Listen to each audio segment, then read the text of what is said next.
Hi, welcome to Connects Live. My name is Mark Michelson, and I'm the producer of Connects Live and CX Forums. We do events around the CX industry, and looking forward to getting back in person. But in the meantime, we have this program every week, and today we have our special guest, Chris Green from Arch and Tower. We're going to be talking about what's right, how to set up the right hiring process from the beginning. What do you do very first before you go hire anybody? So, Chris, welcome, and you can tell us about yourself, tell us about your company, and let's jump in. Thank you. Thanks for having me, Mark. Let me share screen because that's what we do these days, right? We Yeah. uh, we always have presentations, so this will just make it easier. Can you see my screen? Everything good? Yes, looks great. Awesome. Very quick background on who we are, just to give context to what we're speaking about here. Arch and Tower is an organizational strategy firm. We focus most on customer experience, employee experience, operational excellence. We've had the pleasure of working with a lot of companies. Chick-fil-A, we did a lot of projects across Chick-fil-A in our first 3 years. And as we mature and expand, we're working more and more with the middle market companies, between say 300 million and 5 billion, somewhere in that range. That's becoming a sweet spot for us. And in that, uh, part of that story is that a couple years ago we were acquired by an accounting firm based out of Atlanta called Fraser and Dieter, but they have offices all around the country and actually one in the UK, which is cool. So we're able to tap into a bigger footprint to serve more clients holistically, not just with tax and audit services, but also with general consulting services, some of the softer stuff that all of us on this call do. So. Let me admit her. There we go. So this is our basic framework. If you're kind of like, what's your point of view in life? This is our point of view. It's that customer experience, employee experience, and operational excellence are innately linked together. And our strong point of view is that employee experience actually undergirds customer experience. And if you want to get to a better customer experience, you have to strengthen your employee experience and then support it and tape it together with really strong systems and operations. Inside of that journey, we somewhat joined forces with Horst Schulte, the founder of the Ritz-Carlton, and we work. He offices with us. We do a lot of work together, and a lot of what we do is put practices to his incredible lifelong practices. Practices to his incredible lifelong principles. So spend a lot of time hanging out with Horst. But really, what's the purpose of what we do? It's to be the most trusted advisor for organizations and to add value. So inside of that gives us a lot of breadth to move around and help clients wherever they need help. And so we find ourselves, sometimes there's employee issues, we go and we serve there. Sometimes there's customer issues, we go and we serve there. And then a lot of times there's operational issues, even technology issues, we go and we serve there. And that's our purpose, is just to build so much trust with our clients that we can serve them really well. But today we're talking about something that we've probably all experienced, whether you were a hiring manager or you were the recipient of a hiring process that either went well or didn't. The common tension that we have, Mark, is there's a general understanding of a needs in a job role. We know I need somebody, I'm drowning, I got to bring someone onto the team, or there's this key role that we think we understand, but we don't really precisely understand it. And then out there, we know that there's this perfect candidate. But the problem is in between there's this like stack of rocks that's like, well, I'm a little fear of the process. I don't think I have time for the process. I have uncertainty about really what I actually need. I honestly don't know where to find people. Where does diversity and inclusion come in? As we set more and more goals to make our organizations more diverse and inclusive, how do we create a process that honors that? There's lack of clarity from the leaders because I want this in the role, but my peer and counterpart wants that. What do I do about that uncertainty? And then what if we do all of this and we're absolutely wrong? So I don't know about you. That is just some of the stack of tensions that we feel when we go to bring on someone on the team. And we've Now, had is lots of this clients. is this Go ahead. true with even like frontline people like Chick-fil-A employees, or is it more of a management issue, like a hiring a senior, more senior person? Yeah, I think this is 100% through all of the organization. In fact, we use this with a coffee company that was opening retail stores for the first time, and they had no idea who they needed to hire for the retail stores. So we helped them build this process for frontline employees. But I think it works brilliantly with managers and even executives. Well, I want to see it. Yeah. what is the process? There you go. What is this? Yeah, so we take all these things and we stack them down at the bottom, and then really it's how do you build a process or a bridge to get from what's my general understanding over to this perfect candidate. And so I'm going to run you very quickly through an acronym because it's always easy to remember acronyms, right? And so I'll make it as cheesy and memorable as possible. The first thing we have to do is we usually do the right steps, we just do them in the wrong order. So we're gonna switch up some orders, and we're going to challenge some of the processes. So the first thing we're gonna do is we're gonna commit to align internally first. So part of that's going, who needs to be involved in a conversation about this role? Who are my stakeholders? Um, and then the magic of this isn't necessarily that you hire the perfect employee. It's that you're creating clarity within your team. That's the process that fails almost all the time. And it's the thing that it's happening in the background that we're not even aware of, is that we're not internally aligned on what we need. And so when we get into an interviewing process later, we're asking different questions, we're bringing different priorities to the conversation, and it creates tension that slows processes down. So how do we get stakeholders talking about the job role sooner in the process? And then how do we encourage them to fight it out? Don't don't settle for consensus. If you don't agree that this person should be this or have this skill or this trait, fight it out and decide what's best. And then we get aligned on what's best for the success in the role. Part of that fighting process helps us get there. And then I think John talked about this a few minutes ago. When you're building a job description, sometimes you let the job description be your guiding force, and that might not be the right move. So sometimes you have to rebuild the job description based on the clarity that you're gaining in the process. So step one is commit to align internally first. Then we work to benchmark. Now, this is where some of the controversy comes in, because some organizations don't want to take this step because it could cost money. But there's so many free assessments out there, DISC, and we use RightPath. It's a great tool. That's my personal favorite. But there's you can use Myers-Briggs, any type of assessment tool that you can get a clear benchmark on. That's going to be step two. But before you really can do that, you really need to understand, what do we need to know about this particular candidate that we want to hire? Is there a personality profile that we think is great for this role? Or is there a set of values that's great for this role? Or is there a set of skills that's great for this role? Our perspective is you always hire for values. You can always train skills. Values is where we want to go. So personality and values is typically where we work with our benchmarks. And then once you decide what is important to understand about all your candidates, you select an assessment. What assessment is out there that helps you discover that magic in that person? So here's another tricky part that people don't do, that is the magic. And with stakeholders present, so I'm going to bring all my people in the room that have a say in this job role. I'm going to put that assessment as if I'm taking it as a candidate, and we all as a team are going to answer the question as if we were the ideal candidate. And what's going to happen in that process is we're not going to agree. And that means we get to fight it out on the table. Okay, wait. I would have answered it this way. You answered it totally opposite. What's happening in that? And so we're driving another process of tension and clarity. We want to contradict each other so that we get to what's best. So that's one of the parts of benchmarking that is completely overlooked in the industry, is what happens inside of a team to create organizational clarity. And again, back to John here, if you're an organizational person and you're a fan of Patrick Lencioni, we know organizational clarity is the only currency in an organization. It is the most important thing. So anytime we create these moments of clarity, it creates a brilliant outcome.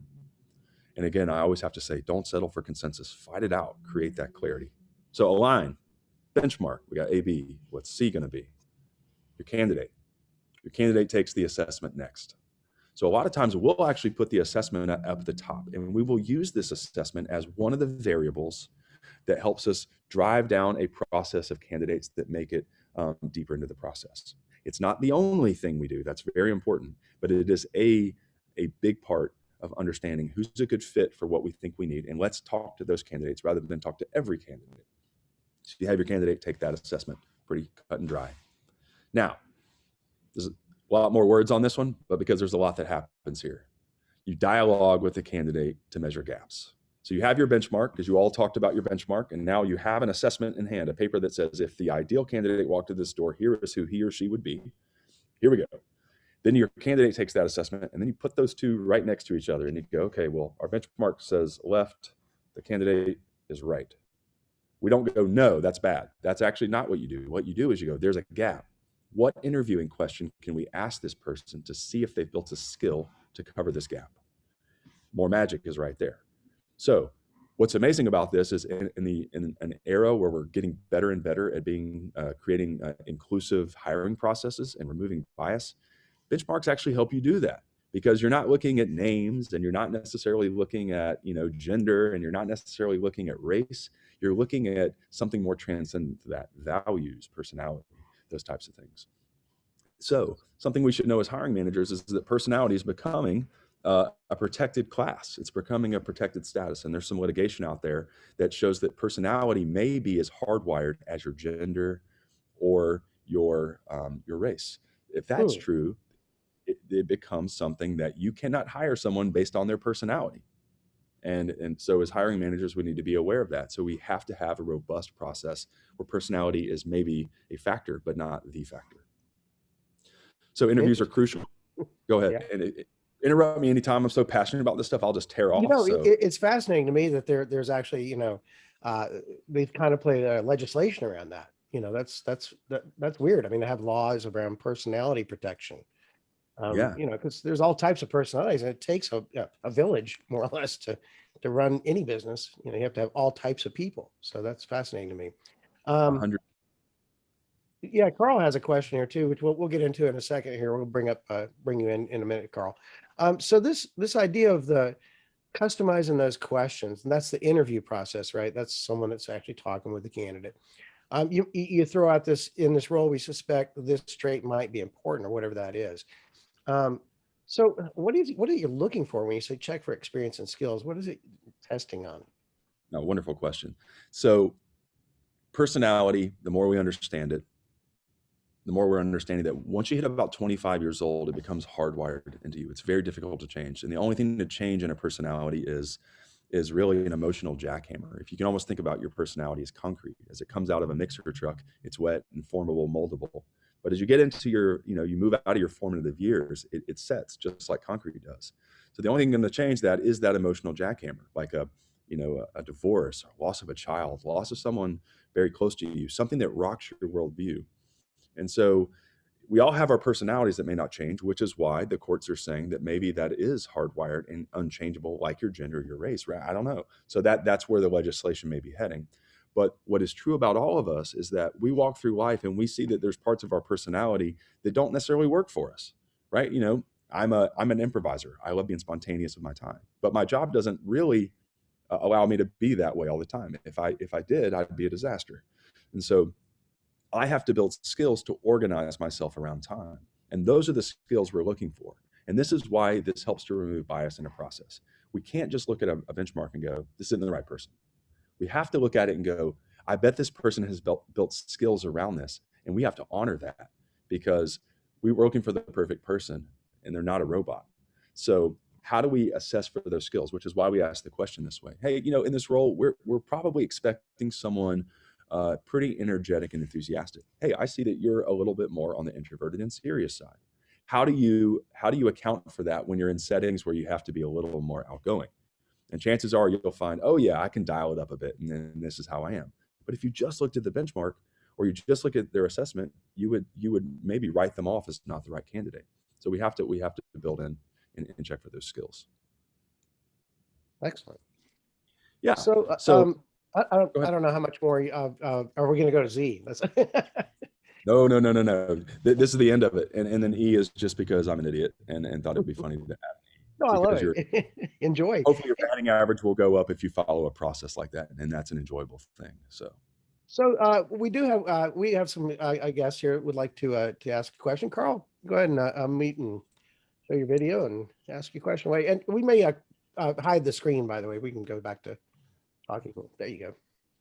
Yeah, thank you. That was interesting. So in the spirit of not letting perfect stand in the way of good, I guess one question would be, is there really any such thing as a perfect candidate?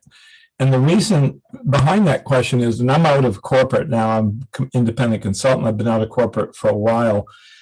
It just seems to me every time I see a job description, I can tell you what it's going to read like before I even look at it. First of all, it's going to be about 5 pages long. and there's going to be about 119 things that the candidate's going to be required to do. And there are all these mechanical things, like you have to know PowerPoint, and you have to do this, and you have to know pivot tables, and you need to be able to speak confidently with senior management.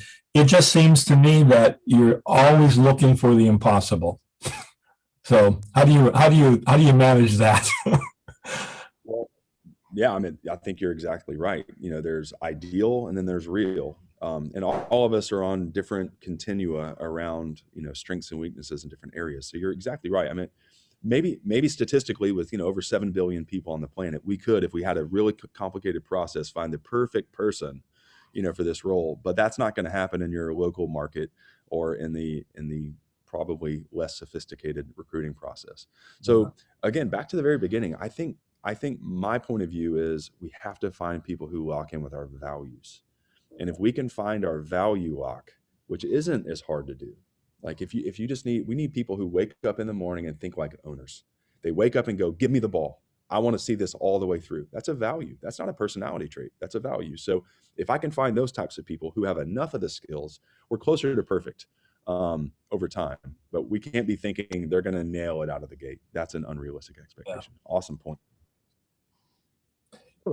In organizations I've had in the past, I had a company had like 40 employees, right? And in that company, I would hire people for specific functions and skills. And there's huge differences between a project manager that would work directly with a client and someone that's just doing data entry or writing checks or whatever it might be. And so a lot of times I would look to that person and help migrate, show them a path to the project management role. And so we would assign, say, someone that's just working data entry to work as an assistant to the project manager. And so they could sort of go on that ride and be groomed into the role. But that personality really would be ultimately what comes down to it, especially in an organization where your personality is your company. I mean, you're really working with that client in a consulting capacity, and you're helping them get the thing that they're there for. And it's a little different when you have that much of a relationship at stake, right, with the client. So I trust these people to handle my clients. How do you see that longer term process of a good candidate? You got the candidate and they're hired in. Now, how do you migrate them up or show them a path to better income and more responsibility? Oh, so you're really talking, Mark, about a development process, right? Yeah. Yeah. Yeah. Well, again, we work a lot with Horst Schulze. When we talk with him, if you don't start every conversation with Horst Schulze with your vision, he'll stop you and correct you. In fact, last week we had a team call. I opened up with a value we were talking about. He goes, "You didn't start with our vision."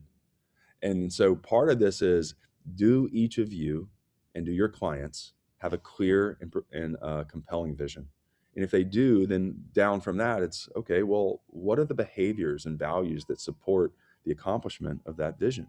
And so when we start getting into development processes, what we're looking at, sorry if you hear my emergency vehicles going down, but if you start to focus on development processes, you start to map those to what are those service standards? What are those behaviors? What are those values? And we start to look at our performance reviews quarterly or monthly or live all the time, mapping to those standards that help us then create the feeling of our values that then over time help us create the feeling and accomplishment of our vision. And it really is that simple. And the bigger the organization and the more complex it gets, the more you have to be principled around those things. So a lot of times, the assessments that you get, annual assessment, with your manager, that kind of thing. People sometimes just work towards that because it's a scorecard. They know that, you're going to be tested on these things. You work on those things. Breaking out of the box a little bit here, especially when you have different personalities. What advice would you give to a job candidate that's looking for a senior level role in let's say a CX organization? What advice would you give them? Wow, fantastic. Ooh, man, strong. So the first thing is, it's very common for companies to have, strategy and vision. And so what we often say is, but is the vision on the walls or is it in the halls? And so a lot of executives kind of bypass a lot of those conversations. And when they get into organizations, they start to see a culture that was spoken about but not experienced. And so one of the things I would be exploring is, um, see if you can get some insight into the internal communications of the company. See what the CEO is talking about in the emails. Is the CEO talking about vision and purpose and transcendent things, big ideas, or are they driving financial metrics all the time? And so you want to get insight into what people talk about shows you what they value. And so what are the internal communications of a company? And if it's all about financial metrics, when you get in, you will experience a culture that's always concerned only about financial metrics. But if they're talking about vision and values and transcendent things, then you'll experience cultures that are like that. So, there's that old proverb. I think it's actually a New Testament idea that for where your treasure is, there your heart will be also. And I think that's the principle in this, which is if a company talks all the time about finance, their heart is on finance. It's hard to get them focused. Like if you're going to bat your head up against a wall constantly because you're looking just for the job instead of looking for a good life with a company, right? It makes a lot of sense to go and dig deeper and look at that culture, especially what the CEO is talking about. That's great advice. Um, if we don't have any more questions, Jim, did you want to have a question here? Do you want to pop in? Yeah, I'll pop in. Actually, I was typing something more in the form of a question just now, and you got me quickly. So I really like this, this align and benchmark and candidate. I love that because I think it kind of gets us away from the clutter of the things that change a lot, because behaviors and values and desires, those things change. It changes for the applicant as well as the business. And so being able to align and to benchmark and to do the ABCDE, right, really helps helps keep people grounded. And I think it's still important to continually being assessed for change that's happening, so that you can understand different values in the business or different ways that employees and candidates are interviewing. But the question that I was really kind of formulating right now is I have fallen into this problem many times, and I've made the mistake. And this is how I kind of learned how to stop myself. But for many years, I was hiring for the technical skills. I managed technical support, and so I mean, I was like, bringing them in and asking them how you tune an engine, basically, not how you manage the car, the automobile that you're driving in, and what the automobile can do for you, and how you manage the journey that you're taking your customers on. So, how do you balance out the technical skill versus, the experience that you deliver is almost, to me, it's almost like I learned to start hiring for that customer service skill versus a technical skill. But then again, I don't want to, just hire someone who's really, really great at experience and not able to manage through the technical pieces. So you have to kind of be like, do some fuzzy logic there to kind of connect some dots. And so I'm just wondering, what are some of the ways that you guys have kind of, counteracted that or addressed that? Yeah, and I see that Carl actually wants to comment on that. So I'm happy to go first or second on that. So Carl, I'd love to hear from you on this, and of course I can always share my perspective. Well, you may echo what I'm about to say here, but this only happened one time in my career.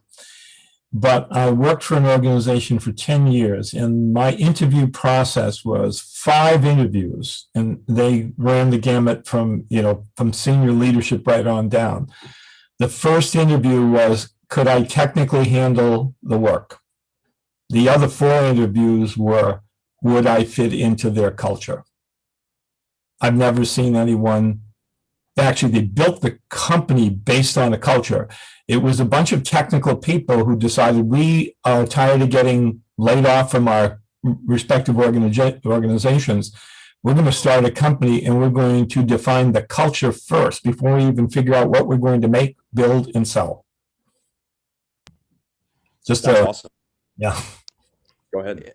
Yeah, and so I think that's really great, and it still kind of goes into the comment, the question that I was having on this, and it goes back to the align, the ABCs. The align are so important because the companies that I've worked for believed they wanted to be a certain way. They were almost had their head in the sand that their culture was a certain way, but it really was not. And so they were hiring for this culture that they were kind of in denial about.